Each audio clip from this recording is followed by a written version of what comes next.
Good evening, I'm Louis Tran. Thanks for joining us. First tonight, Eden police are investigating a car crash that killed one person. It happened this morning at 527 on East Meadow Road at North Hale Street. Police say a driver of a Dodge Charger was speeding on Meadow Road. The driver drove off the road and struck two telephone poles. The car caught fire. The driver was taken to a hospital, but police say the passenger died at the scene. The investigation is still ongoing. Meanwhile, the 4 people injured in a mass shooting in Greensboro this week are now out of the hospital. The shooting happened late Tuesday night at a home on Circle Drive.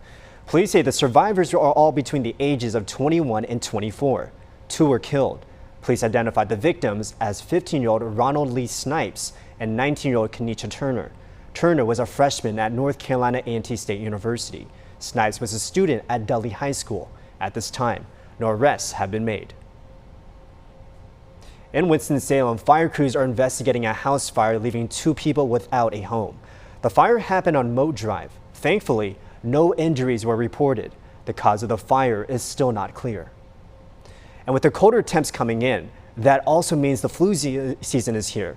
And health experts say that it hasn't been this bad this early in years. Elizabeth Cohen explains why experts say now is the time to get your flu shot.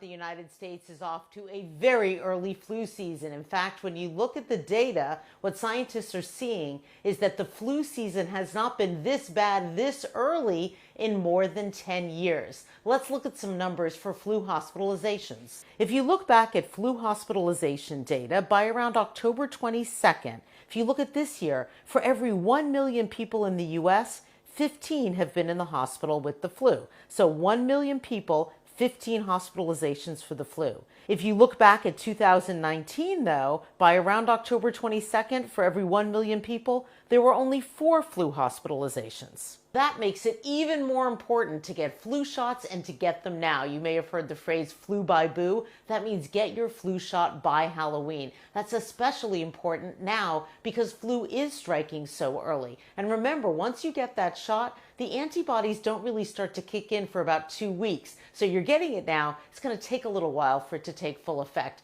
And here's why you want to get a flu shot. If we take a look at the 2019-2020 season, nearly 500 children died of the flu. I have met parents who lost children to the flu. It was shocking. It happened very quickly. It is really horrific. For adults, nearly 25,000 adults died during the 2019-2020 flu season. Now, the flu vaccine isn't perfect. Some people do still get the flu, but it decreases the chance that you're going to end up getting really, really sick. So let's take a look at what the flu shot can do. If we look at that same flu season, 2019-20, the flu vaccine prevented 6,300 people in the U.S. from dying. It prevented more than 100,000 hospitalizations and 7.5 million illnesses. Now, you may hear some people say, I don't want to get a flu shot because a flu shot can give you the flu. That just isn't true. It's an old wives' tale. Flu shots save lives. They can save your life. They could save your child's life. Important to get it now this weekend. Perfect timing.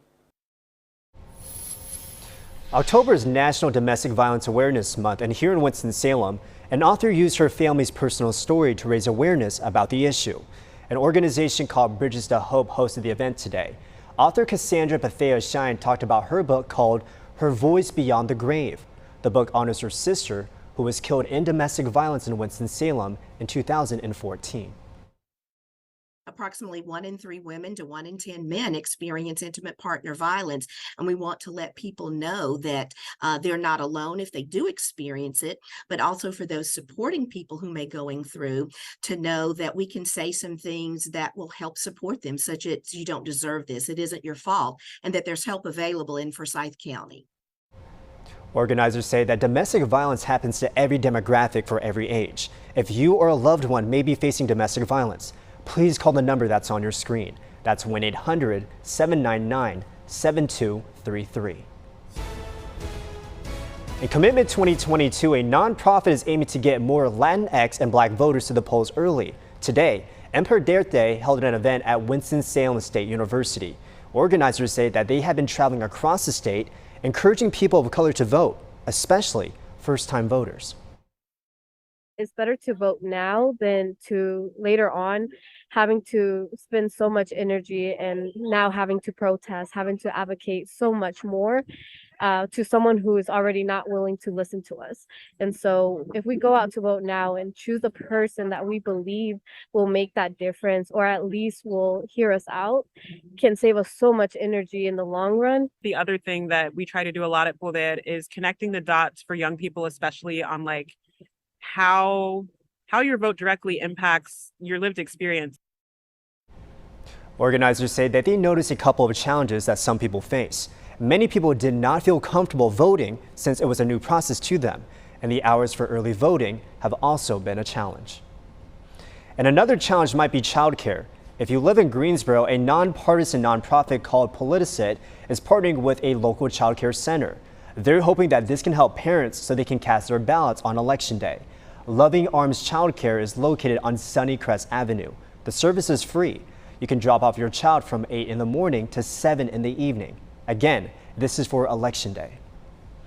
Now, speaking of children, Rockingham County Schools is getting more support to increase its safety. Through 2 grants, it's getting $1.2 million to help with student safety. The North Carolina Department of Public Instruction is providing the money. More than half of it will hire new school resource officers. The rest will go towards school safety equipment.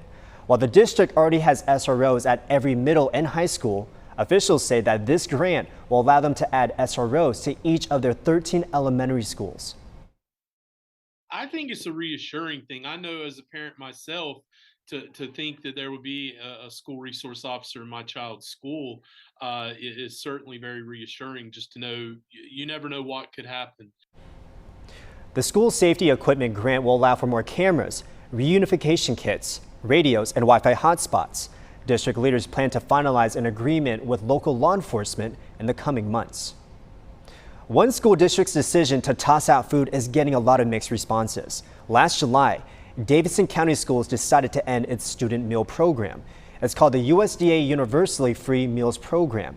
Today, district leaders reiterate their decision and encourage parents to donate to local nonprofits that address food insecurity.